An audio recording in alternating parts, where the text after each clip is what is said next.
What's good, y'all? Welcome back to Rick Knows Hoops. And man, the Memphis Grizzlies did it. They beat the Golden State Warriors in the play-in to take the 8th seed. They're going to play the Utah Jazz in the first round. And I'm here to talk about this play-in game, man. It was a wild one. I did not plan on recording this video because I just assumed the Golden State Warriors would take this game. But I guess that's my fault for sleeping on the Grizzlies. And I'm somebody that's been high on the Memphis Grizzlies all year long. But I just assumed Steph Curry and company was going to be too much for the young team to handle, but they were able to pretty much shock the basketball world and take the play-in game. So let's talk about it, man. Be sure to leave a like and subscribe if you are new. It's a channel where we talk about NBA basketball, so if you love hoops, this is the place for you. Also, check out my previous video, man. I went back on the career of Brandon Roy. It was a banger, so if you missed it, definitely tune into that one. But let's talk about this play-in game, man. It was very similar to Memphis' game against San Antonio the other night. They got out to a big start. And then, of course, Steph Curry and company is going to make a run. Steph had a big first quarter, but, I was talking to, some of my friends in the group chat while we were watching the game. And my guy made a very good point. He said Steph had, 17 points at halftime, but it didn't seem like it was, super impactful. And that's because Dillon Brooks was playing amazing defense on him. I mean, ESPN did a very good job just, displaying how good of defense Dillon Brooks was playing on Steph Curry. He was, face guarding him pretty much, full court. He was playing amazing defense, staying out of foul trouble, man. Big shout out to Dillon Brooks in this game. And that was really, what gave Steph the struggles in the first half. Now it's Steph Curry. He's had an amazing season, and he's going to pick it up. I mean, he finished the game with 39 points, so Steph's going to pick it up. And he especially picked it up late, but Memphis did a very good job really controlling this game and weathering the storm. I was watching the game with my dad, and the Warriors, they always have those notorious runs. They used to be an Oracle, but now it's the Chase Center. But it felt like Oracle at times, honestly. The fans that were in the building were kind of loud, and it did feel like Oracle. But Memphis did a very good job of weathering the storm. And I was saying to my dad, this feels like a game that the Warriors are going to end up winning. But Memphis, they didn't quit. They did not quit at all. But there's a few reasons that Golden State really botched this game, man. And I don't want to do it, but I got to go to coaching. I got to go to coaching. Steve Kerr. I've been seeing a lot of Warriors fans this season kind of saying Steve Kerr, we had a lot of good times and stuff, but we think this era is over. And I was kind of saying, man, y'all just kind of throwing the blame on Steve Kerr. It's easy to blame the coach, but they were just pretty much throwing the blame on Steve Kerr because they don't want to blame Steph Curry. They don't want to blame Draymond Green. Klay Thompson's hurt. So it's easy just to throw it at the coach. But watching this game, I can see what the fans are kind of talking about. I honestly can. And mainly, it was tough. It was a kind of a tough matchup, man. I didn't like having Kevon Looney on the court because they were dicing him up in the pick and roll. John Morant, already at such a young age, is one of the best point guards in the pick and roll in the league, man. And, tonight he was showing that pretty much all game, especially in the second half, down the stretch in the fourth quarter, too. And him and Valanciunas in that pick and roll, he was dicing them up so bad. Kevon Looney just, he couldn't do anything with Ja. So Steve Kerr made a very good adjustment, putting in Juan Toscano-Anderson to, pretty much be able to switch those pick and rolls, at a higher rate. And it worked. I mean, Ja slowed down. They were able to get the ball out of his hands. And this allowed the Warriors to get on a nice run, get back into the game, eventually tying the game up at 99. But then, while me and my dad were watching, the Warriors got to stop. They forced a shot clock violation. There's 9 seconds left. Game tied 99. You have the ball, you have the ball opposite end of the court on the sideline. In this situation, my dad was saying, you got one timeout, use that timeout. They didn't. Steve Kerr decided not to use the timeout, which was an interesting decision to me. And it was even more interesting because of the set that they ran. And this is how I compared it to, because James Harden in Houston, late game situations, it was easy to load up on him because he has the ball in his hands, and it's easy to send a double team and then have another help defender right there. Here they decided to run the pick and roll with Steph and Draymond, with Steph as the primary ball handler. And it's so easy to trap. So they got the ball out of Steph's hand. Steph's hot. He has I think he has 35 points at this time or something like that. He's hot. They get the ball out of his hands, and then Draymond's in a situation where Draymond doesn't want to score, but there's not really enough time for him to make much of a play. He did have, I think he had Toscano Anderson kind of open in the corner, but time clock situation, you don't know how long that pass is going to take to get there, and even if he gets the shot off in time. So Draymond kind of throws up a BS floater, misses pretty much everything except for the backboard, and sends the game into overtime. In that situation, you have the timeout, you use the timeout. There's some situations I agree with not calling a timeout. Right there, use your timeout. And what me and my dad were saying is maybe Steve Kerr just doesn't trust his drawing up plays. Maybe he just doesn't trust that in that situation, because against the Lakers the other night, the play he drew up for Steph was kind of whack. If you run Steph off a down screen, a smart defensive team like the Lakers are going to be able to load up on that. It's just that simple.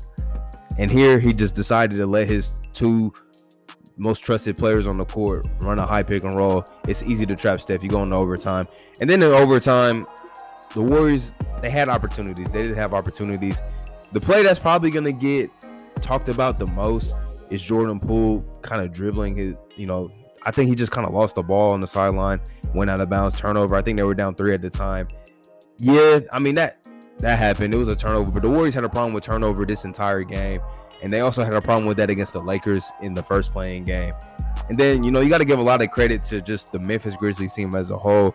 Grayson Allen did not play much in that second half, if at all. He came in overtime, hit 2 big 3-pointers. Like, that was a great adjustment by Taylor Jenkins to put him into the game. I was telling my dad, Grayson Allen's turned into a very just high-quality, high percentage shooter, especially from deep and from the free throw line. He's been very excellent at that these past couple seasons. Xavier Tillman was a great find for this team. In a game where Valanciunas ended up fouling out, and him and Jaren Jackson were both in foul trouble the whole first half. Jaren Jackson's still, trying to get back into a rhythm because he's only played 11 games coming into this one, so he's still trying to get into a rhythm. Xavier Tillman was just a great find for this team in the second round, and he really made some big plays. He hit a big corner 3 that was a crucial shot in this game. I just got to give a shout out to the Memphis Grizzlies mainly, man, because guys were making plays. Of course, John Morant was sensational. Dillon Brooks' defense on Steph Curry was amazing all game long. And then everybody was making plays. I think 10 players in the first half scored a bucket. Jaren Jackson was cool. Valanciunas was really, controlling the painted area. Desmond Bane was hitting shots, man. I mean, so many players for this Grizzlies team really contributed to this victory. And you got to give a lot of credit to them, to Taylor Jenkins, and just the entire organization, because I don't think a lot of people had the Grizzlies winning this game, man. But yeah, a tough one for the Warriors for sure. A very tough game, and they have a lot that they could look at to why they lost this game. Wiggins, I like Andrew Wiggins. I really like what he could be, but I think it's almost becoming like false hope for what he could be.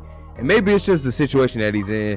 It's clear that he's not a number 2 option on a team that's trying to be a playoff team, and essentially has championship aspirations when fully healthy. He's clearly not a number 2 player.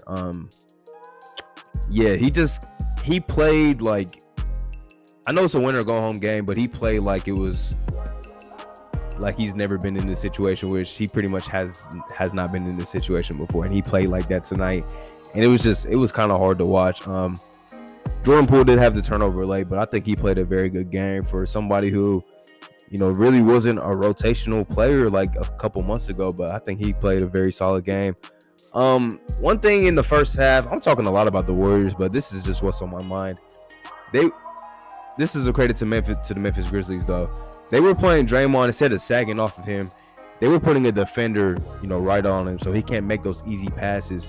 And that was leading to a lot of deflections, which led to a lot of turnovers. And that was a very good adjustment. And I was saying, Draymond, in those situations, he has to look to score more. He just can't be that one-trick pony. He has to look to score more. And he did it one time, but he didn't really look to do it after that, man. And, I think that's why he kind of got into a weird situation at the end of regulation where, he just kind of had to throw up a shot because he wasn't comfortable in the position that he was in.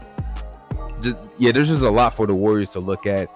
Kelly Oubre not playing in this game. Who knows how that affects it? But I got to give credit to the Memphis Grizzlies. Got to give credit where it's due. John Morant is a big game player. He is a big game player. In this game, he pretty much, this feels like the exact same game from the bubble, the playing against the Blazers. This feels like that, except the Grizzlies were able to pull this one out. That's how this game felt. And it felt like a game that they weren't supposed to win. They weren't getting calls. It seemed like the game was being called against them. Steph Curry went on a few different runs. The Warriors had the ball at the end of regulation, chance to win the game. And then it's just somehow, some way, like guys was just making big time plays on both ends of the floor. Got to give, credit all around the board. Kyle Anderson had a very good defensive game. We talked about Dillon Brooks. John Morant was also good on the defensive end. When he got switched on to Steph Curry, he was playing them almost as well as Dillon Brooks was. He was playing great defense as well. Yeah, shout out to the Grizzlies, man, because we did not expect this. I don't think a lot of people expected this team to really, make it to the postseason, honestly. I mean, I've talked highly of them really all season long. If you're familiar with my videos, I've given them a lot of credit. This is a team that, talent-wise, they're not, like, nothing jumps off the page. They don't have a 20-point per game score, which is crazy. It's really everybody eats. That's what I made a tweet. I said everybody eats on this team. That's really how they play. The grit and grind culture, it might have left somewhat, but it's still kind of there in the city, man. I'm really happy for John Morant. I'm really happy for this Memphis Grizzlies team because last year, man, you can argue if the season didn't get shut down, they probably walk into the playoffs. But, they got it right this season. They made the playoffs. And I think this is going to be a very good experience for this young team going up against the Utah Jazz. And I also think this could be, a decent little series. I still would probably take the Jazz in like 5 games or something like that. But I think it would be good for just the Grizzlies to get this playoff experience, for John Morant, being a second-year player, to get this experience. And also for the Utah Jazz, I think this is the kind of team in the Memphis Grizzlies that is gritty, they're scrappy, and it'll be a very good first-round test to see, where you're at, to see where Mike Conley and Donovan Mitchell are at coming off of injuries. I think, it makes for a compelling first-round series. As for the Warriors, they have some decisions to make in the offseason for sure. They got a lot of money tied up into Draymond, Steph, Clay, and Andrew Wiggins. Who knows where they go? We got to see what happens with the draft pick that they got from Minnesota, because that is top protected. They will have a lottery pick too, I believe. So we'll see what happens with all that. A lot of stuff going on for them. So we'll definitely see how their offseason goes. But shout out to the Memphis Grizzlies. Shout out to John Morant for being a big-time player in a big-time game. And Memphis Grizzlies secure that playoff berth. First time since 2017. You love to see it, man. Great game. Overall, the play-in, a big-time W. Big-time W. This game felt like a March Madness game. That's really how this game felt. Or it just felt like a Game 7. Like, that's the feel I had watching this game. And it just got me so amped up for the playoffs. Start tomorrow. My playoff prediction videos dropping tomorrow too. So make sure y'all tune into that when it drops. Make sure you got post notifications on. Leave a like on this video if you enjoyed, man. Playoffs is here, baby. They here, man.